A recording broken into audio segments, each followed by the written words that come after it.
Welcome back into the Sports Source. This segment brought to you by another of our terrific sponsors, Southeast Termite and Pest Control. They were out at my house last week. In business in East Tennessee for more than 40 years, family owned. Get out, check them out. Thank them for bringing you the Sports Source and all these mini VFLs. Let me introduce the next round of VFLs.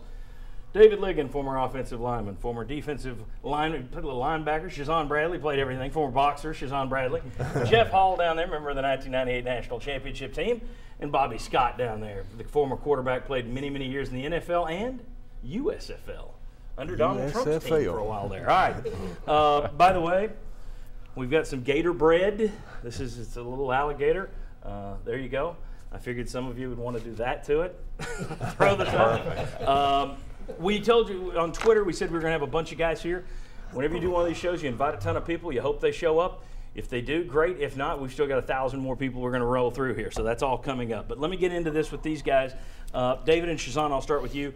Chance Hall was back from injury.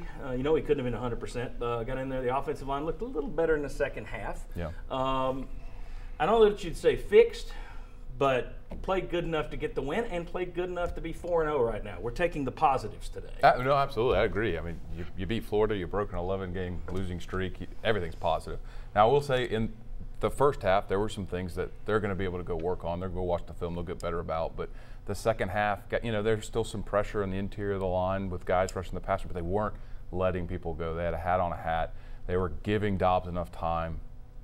And it worked. They won the game. What more can you ask for, right? Shazon, your thoughts on the offensive line? I just think, I don't know, they say Chance doesn't say very much, but I guess it's prejudice of him being there. He's kind of like Colton Jumper was on defense. Colton Jumper was the point guard yesterday.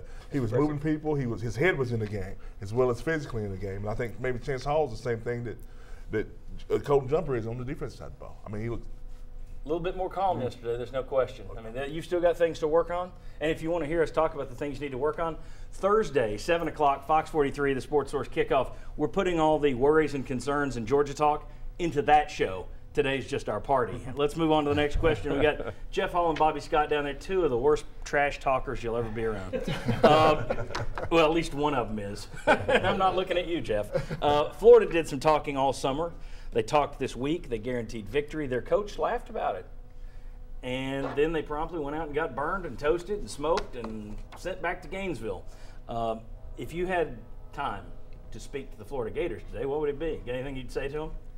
As a former player, I don't know if I would say and a kicker at that. I don't know if I would say anything to the players. But what I was really disappointed in is what Jim McElwain did.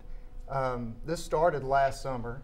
He didn't stop it. He didn't address it. He let it keep going, and then it kind of crescendos, this week.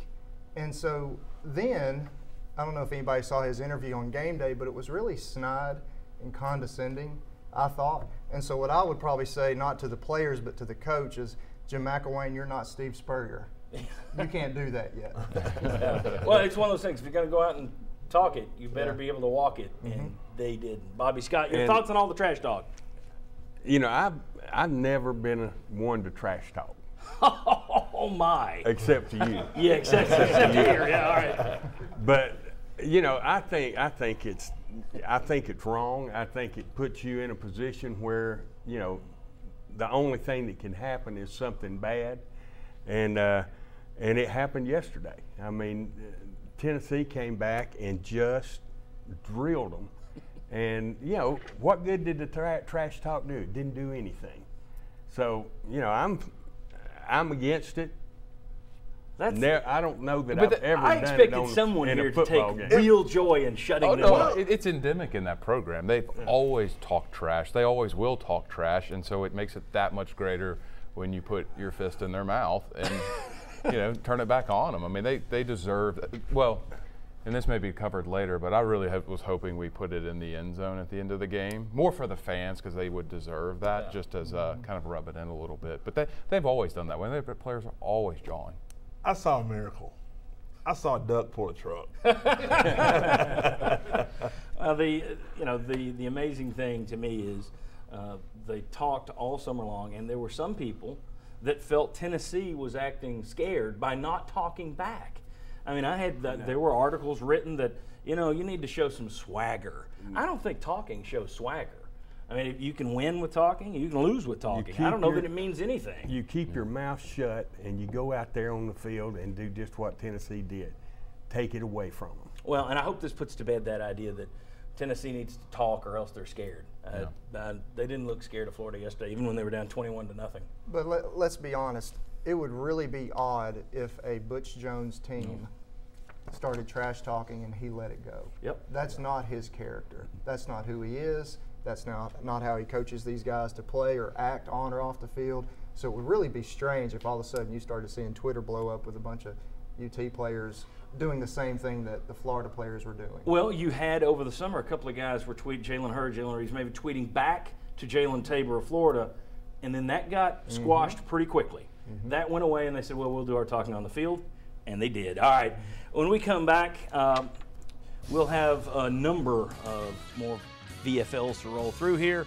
We're going to talk about Colton Jumper, Juwan Jennings, Derek Barnett, some of the individual performances. Come on back on the Sports Source.